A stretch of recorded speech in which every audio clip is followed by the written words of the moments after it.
Welcome back to Chapter 3 of The Death Journey. This is my book on death for witches, pagans, and Wiccans. Of course, obviously other people could be included, but as it is a practical guide, I have kind of aimed it towards that community, and it has the mundane and magical in mind. So if you've missed the first 2 chapters, they are available for free here on my YouTube channel. After this, the rest of this audiobook will be available to my patrons. So for those, do keep an eye out. It will be going up every Thursday until we get to the end of the book. If I remember correctly, it's sometime in February that we will have all of the chapters. It will be going up weekly, so keep an eye out for that for all my patrons. Without further ado, let us jump into Chapter 3, Dying Locations and Death Journey Preparation. Death comes in a variety of ways. Sometimes we are fortunate enough to know in advance and are able to make preparations before the death occurs. While this may not sound fortunate, death, after all, is nothing to celebrate. It can be incredibly helpful to have time to process both the logistics of it as well as start the emotional journey ahead. Typically, when you have time to prepare for an upcoming death, it is because you or your loved one has gotten a terminal diagnosis. Once the shock of the news wears off, there is a number of things to consider. For right now, let's assume the upcoming death is a loved one. In a later chapter, I'll go over the bigger discussion on what decisions need to be made regarding the body, funeral, and so on. For now, let's focus on the remaining time with the person and the decisions that may arise during this time leading up to the death. The first thing to consider is the location where the person may die. This will depend greatly on the estimated timeline your loved one has been given. This can range from a few days to months. As far as modern medicine has come, it isn't always easy to give an exact time for when a death may occur. It's best to assume the worst and plan the shortest part of that timeline.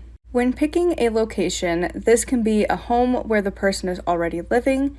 It may be his, her, or their home, a family member or a trusted friend's home. It can occasionally be a hospital room, though this typically is reserved for those who have a very short time left. Hospital beds are prime realty for the living, so the terminally ill may not stay there for weeks until their inevitable death. In this case, the person or responsible party will be required to find a place for the dying. Oftentimes, especially for the elderly, it may be quite simple. He, she, or they may already be in an assisted living home and the care needed is easily accessible. If not, this is the prime time to begin looking into hospice. Hospice care in the United States is often the main group of professionals you will be dealing with until the death occurs.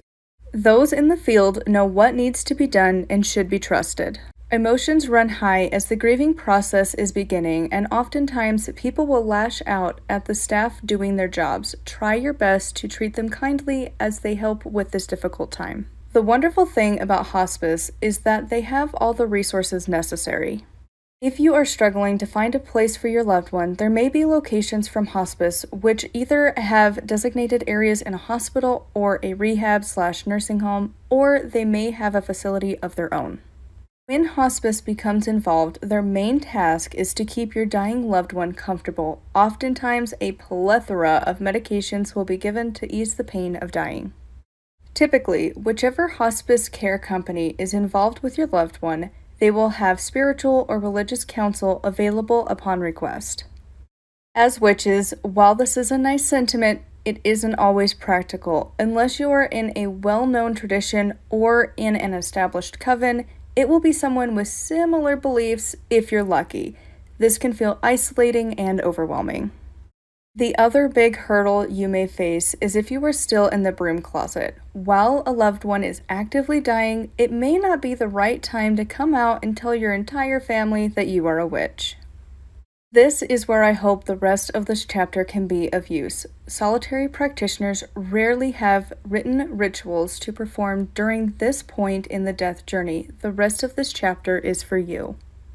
I've written down some suggestions of what could help from strictly a witchcraft stance. There are still plenty of logistics in the mundane world that need to be addressed, some of which are in later chapters.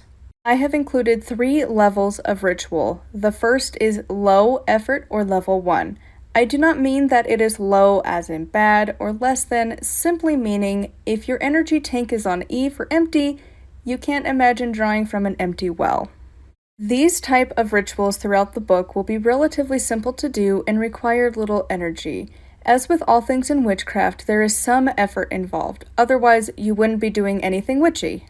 The next level is mid-effort, or level 2. This is more than a level 1 ritual, however, it is not terribly complicated. It will take some time and supplies, but will not be overly demanding of you. The last is high effort, or level 3. This is when you feel called to go deep into the craft. For some, death becomes the center of attention and the mundane world is the only focal point. For others, they turn to their spirituality even more. Level 3 is for those people. Rituals for the death journey preparation. Level 1, cleansing bath / shower. Level 2, 5-minute meditation, 3-minute gratitude. Level 3, starting a relationship with a goddess or god. Level 1. The first part of the level 1 witchcraft ritual is simple: baths. Now, if you're like me, the last thing you want to be told in yet another book on witchcraft is to take a bath. I know, it's reused so often it's lost its meaning, but give me a chance to explain why before you skim ahead. Baths can be extremely helpful to calm your nerves. The warm water mixed with various scents and salts can help with a variety of ailments. Within witchcraft, we're often taught early on about the benefits of baths. Whether it's the beginning part of your ritual process or a weekly ritual in and of itself, baths are often found in the toolkit of witches. How can a bath be a helpful option for handling this time in the death journey? Keep in mind, this is not a cure-all. A bath will not eliminate the harsh reality you are forced to face. It may simply lessen what you are experiencing, even for a few brief moments. Next, you will find the magical associations for the recommended ingredients for the cleansing bath. Water. The element of water is often associated with emotions. No one needs to tell you that losing a person you care about will bring up a number of emotions. By tapping into the element that rules over emotions, as a witch, you may be able to help soothe some of the inner storm you're experiencing. Salts. Witches and non-witches alike know that salts added to a bath have a number of benefits. For now, we are going to focus strictly on the magical benefits. Typically, you'll add Epsom salt to your bath. You don't need much. Most witches add 1 to 3 tablespoons per bath. The magical reason for salt is that it has a natural grounding effect. It can help to neutralize the negative or harmful energies around you. When we are grieving and preparing for a death, often our psychic shield drops. It's natural and normal.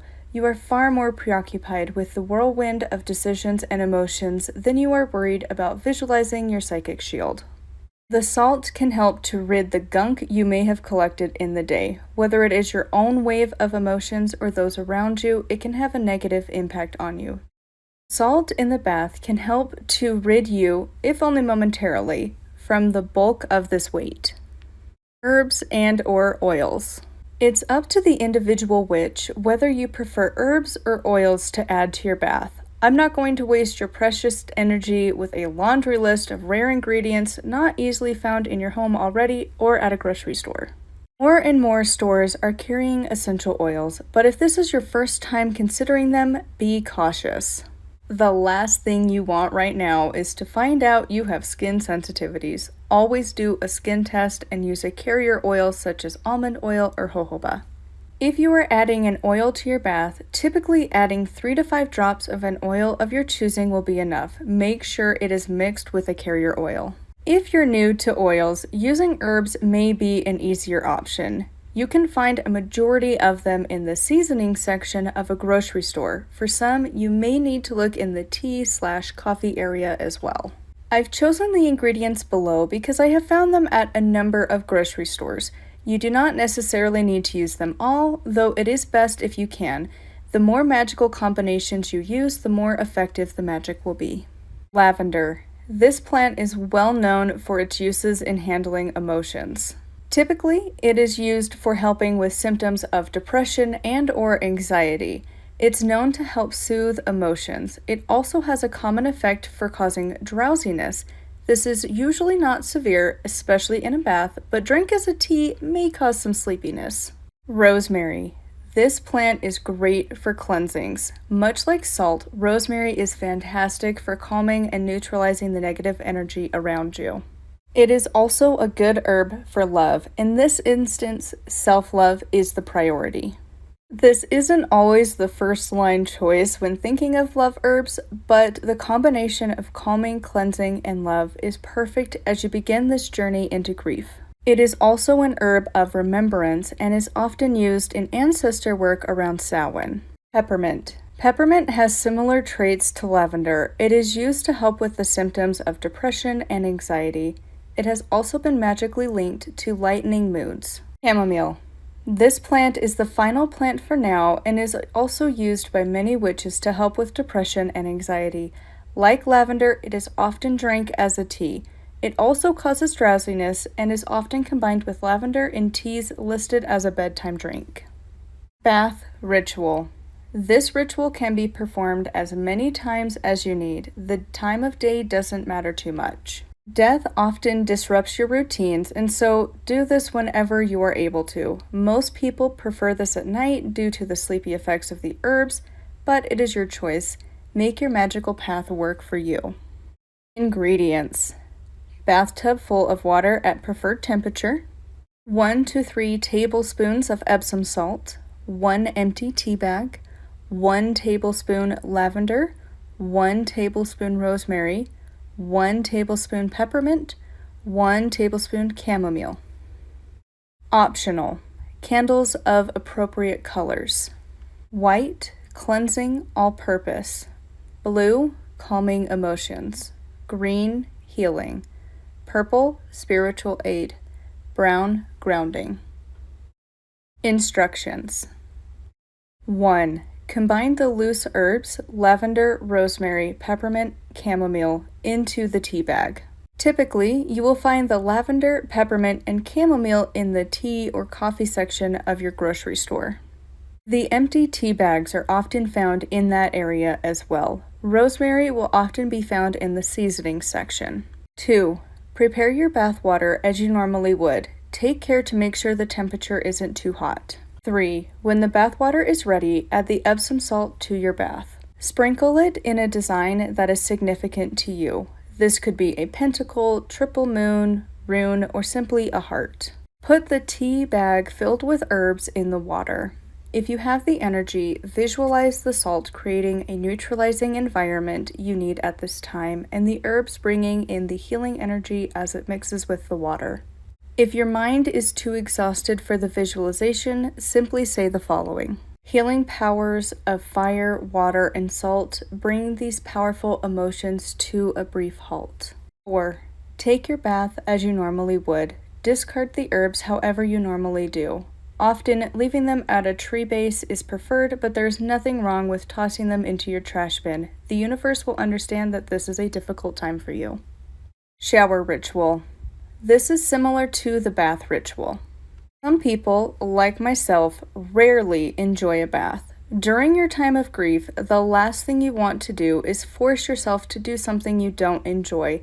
This accomplishes the same magical intent in a different way. Ingredients: music player or speaker, 1 empty tea bag, 1 teaspoon lavender, 1 teaspoon rosemary, 1 teaspoon peppermint, 1 teaspoon chamomile, 1/8 teaspoon table salt. Instructions. 1. Get yourself ready for a shower however you would normally do so. Get the temperature set to your preferred heat. Make sure you have towels, shampoo, soap, and so on. 2. With your musical player of choice, pick some music that is calming to you. My personal setup is a Bluetooth speaker on a shelf in our bathroom. I tend to listen to Adrian von Ziegler for this. I prefer no lyrics for this part. 3. Clean your body as you normally would do.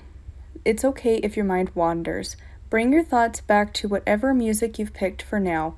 Racing thoughts and concerns can wait at this time. You are giving yourself peace and calm amidst the storm of your life. 4. Once you would typically be done with your shower, take an extra few moments before turning off the water to do this visualization. Close your eyes and let your mind rest. This may be challenging.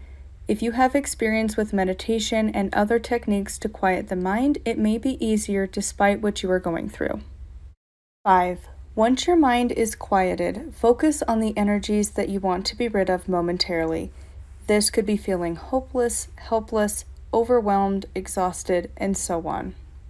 Visualize it coming to the surface of your skin as a thin layer of dirt and grime. 6. Using warm water, physically wash your body. As you do, visualize the energies going down the drain to be reused as needed by the universe. When you are ready, get out of the shower, turn off the water, and get dressed into some comfortable clothing. Typically, this is some form of sweatpants or pajama pants and an oversized t-shirt. This should be something that makes you feel comfortable. 8. Make yourself a cup of hot water. This could be with a tea kettle, a coffee pot, or putting a mug into the microwave for a few minutes. 9. Add the herbs and salt to the tea bag and let it steep for a few minutes. During this time, either bring your speaker out to your bedroom or living room, or set up your music in the new room by connecting to a different source, or just use your phone playing the music. Before you drink the tea, take the tea bag and swirl it in a sacred symbol such as a pentacle, rune, or heart. Visualize the tea becoming infused with the healing energy you need during this time. 11. Before you take your first sip, say the following over the drink. Healing powers of fire, water, and salt bring these powerful emotions to a brief halt. 12. Focus on the music and drink your tea. If you're able to, maintain the focus that this is bringing in healing and grounding energies for momentary relief. This is best done at night since the ingredients have a sleeping effect and may cause drowsiness. 13. As mentioned with the bath, discard the tea however you normally do so. The small amount of salt shouldn't harm plants if placed outside. A trash bin is still an acceptable option. Level 2.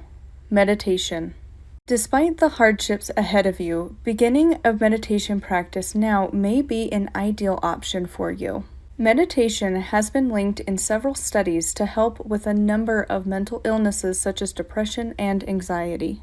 Its benefits are vast, but I won't waste your time going through all of those details. There are plenty of books and websites which discuss this. For now, let's focus on why meditation may be a good option as you are preparing for a loved one to die. Meditation is a great tool for helping to control emotions, thoughts, and manage stress. Death increases all of these. Your emotions will be intense and often difficult to control. Some people find this easier than others.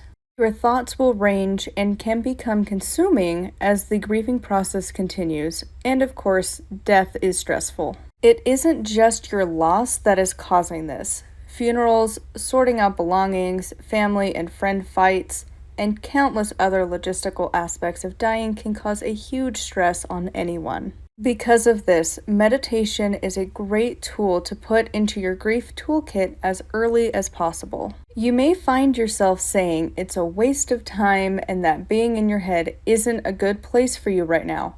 I know, I felt the same way with a majority of the deaths I have experienced. However, it does make a difference over time. Meditation is not an overnight fix. Nothing is. But this, combined with other techniques in this book and other methods of handling your grief, will help. 5-minute meditation. Meditation does not need to take long. The classic saying we have all heard says that if you can't meditate for 15 minutes a day, then you need to meditate for an hour. In reality, you are busy at this stage in the death journey. You realistically don't have 15 minutes, let alone an hour for this every single day. Instead, I found even 5 minutes can help. If you can do more, fantastic. If it's only 5 minutes, that's okay too. It isn't a competition. This is to help yourself. Ingredients. Timer. From your phone works great. Optional. Candle. White. Cleansing, all-purpose. Blue. Calming emotions. Green. Healing. Purple. Spiritual aid. Brown. Grounding. Instructions. 1. Make sure you will not be disturbed for at least 5 minutes. Depending on your home life, this may be early in the morning or late at night. Even take 5 minutes during your lunch break to sit in your car alone.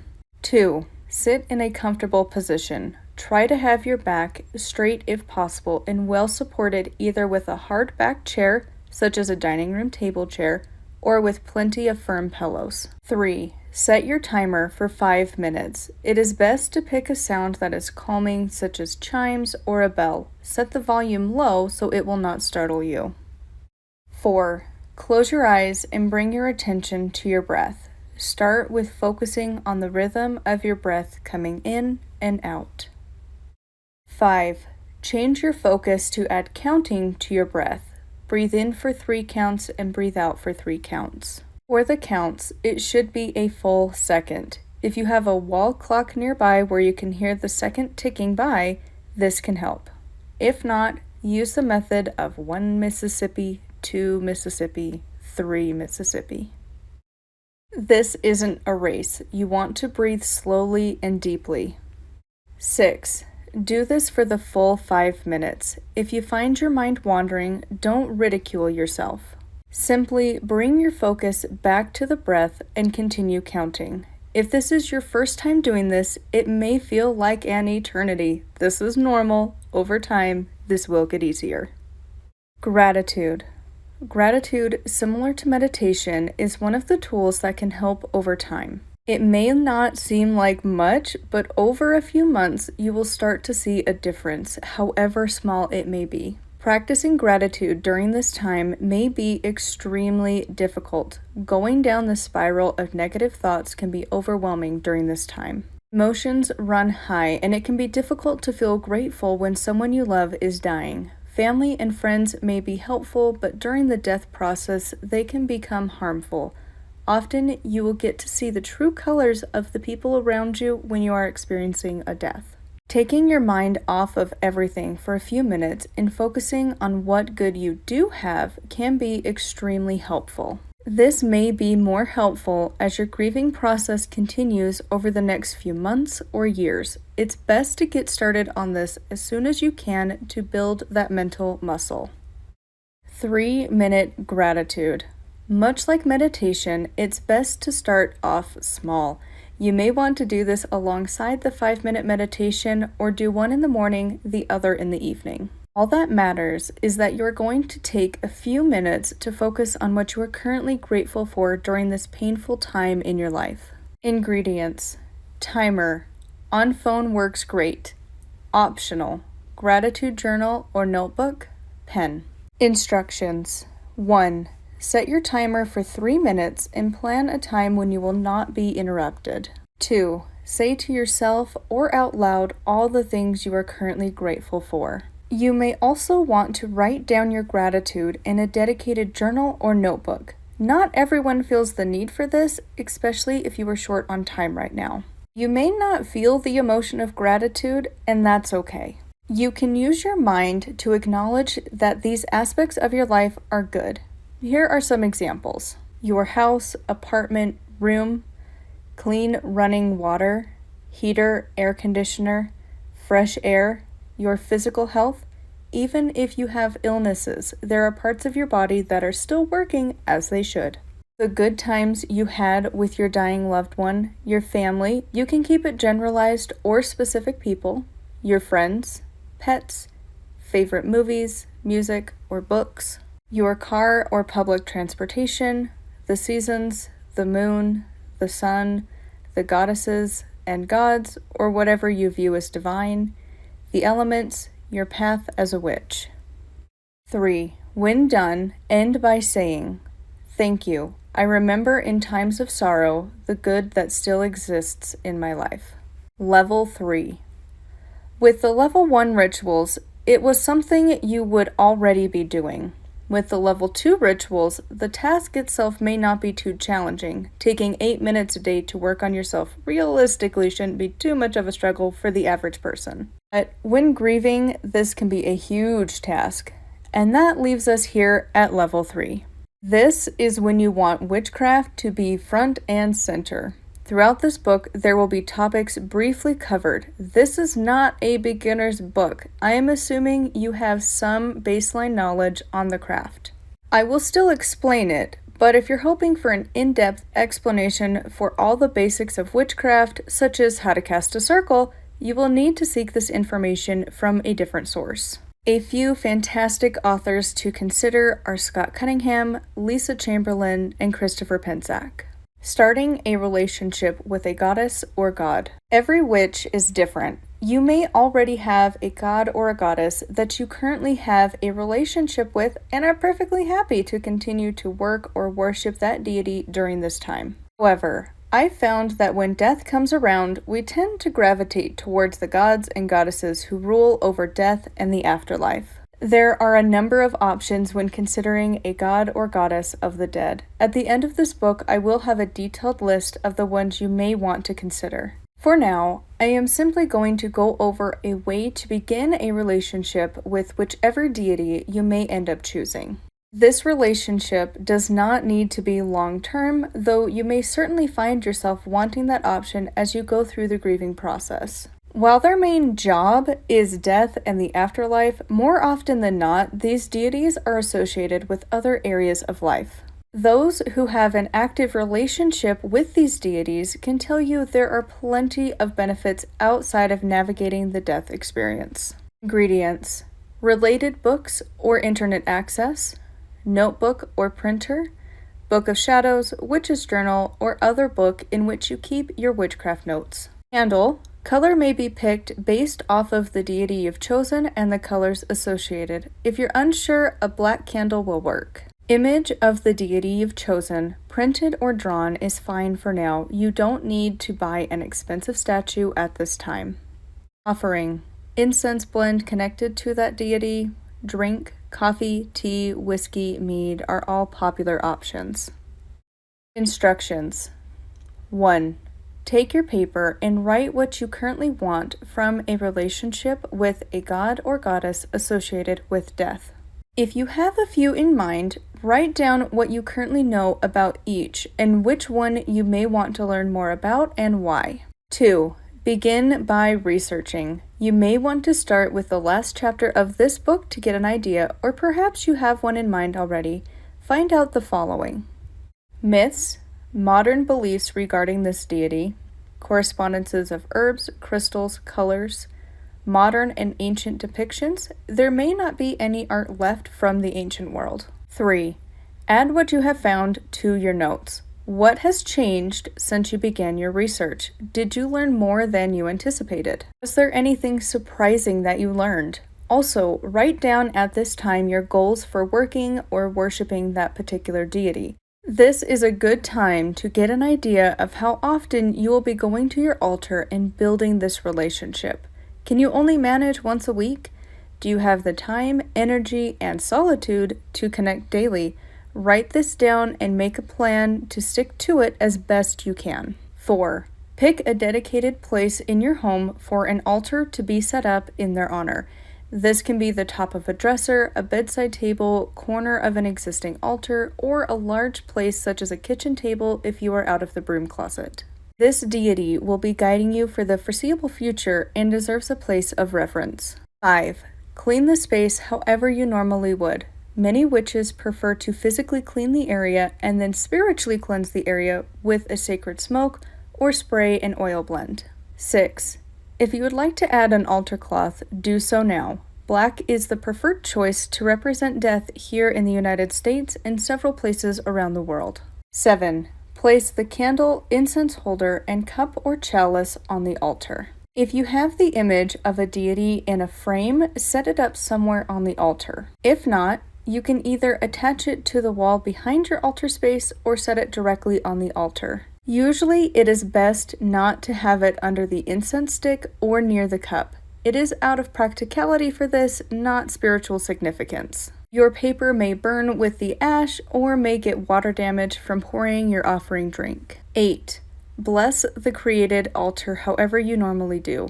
Many practitioners will have a sacred herbal blend, smoke, or oil blend spray that they will use to bless the area. 9. Go to this altar as often as you have decided you are capable of. To begin your relationship, you may want to write or research an invitation for the deity that you will say when you light the candle. This will be unique to the deity you've chosen.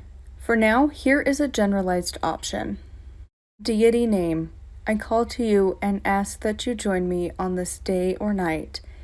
You who rules over death and the afterlife, who guides our souls from this world to the next, I ask for your guidance and wisdom during this time. Name of person who is actively dying will be in your care soon. This journey will be difficult for me and my loved ones. Our ancestors have called to you for thousands of years. You have offered your compassion, guidance, and wisdom. I know this is a part of life. It is the only certainty we have once we are born. I ask, deity, for your help over the next few months while name of person who is actively dying is transitioning from this life to the next. It will be difficult for me to figure out my own life without their presence. I know death is not the true end, but it does not ease the hurt of knowing my time with name is limited. Deity, I ask for your guidance and wisdom during this time. 10.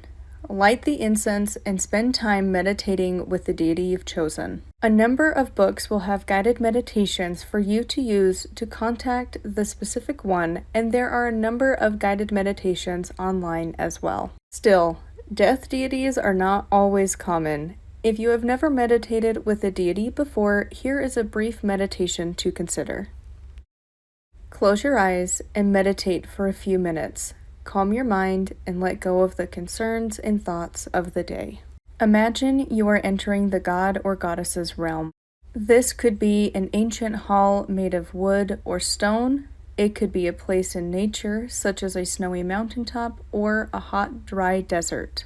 As you look around, the god or goddess appears beside you. You are invited to join them. You follow the god or goddess to a table, stone, or other chosen place in their realm.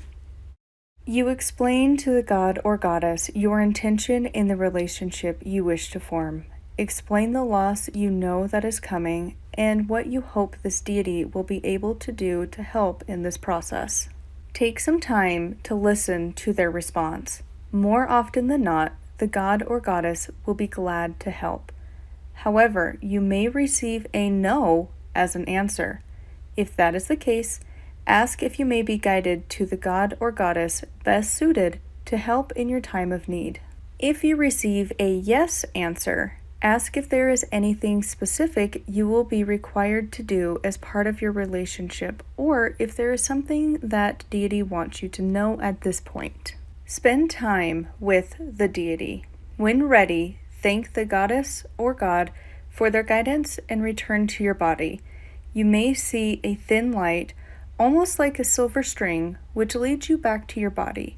You may retrace your steps and return. Whatever method works for you, do so now. Once you have returned from the journey with the god or goddess, stretch your physical body, wiggle your fingers and toes, stretch your arms and back, breathe deeply, and open your eyes. 11. Pour the offering into the cup and say thank you for their guidance given on that day. 12. Write down your experience in your notebook. 13. Say your goodbyes to the god or goddess however you normally do so. Here is an example. Thank you, deity, for your guidance and wisdom. Our relationship is just beginning. I am grateful for your aid. I will call to you again. For now, thank you. Blessed be. 14. Pour any liquid offerings outside within 24 hours. Return to the altar as often as you have decided you are able to do so. If you are able to go more, do so. If you are a bit optimistic with the time you would be able to dedicate, restate the amount of time you are able to spend at the altar the next time you are able to do so. And here we are at the end of chapter 3, so the rest of my book, the audio version, is going to be available on my Patreon. It is always linked down below.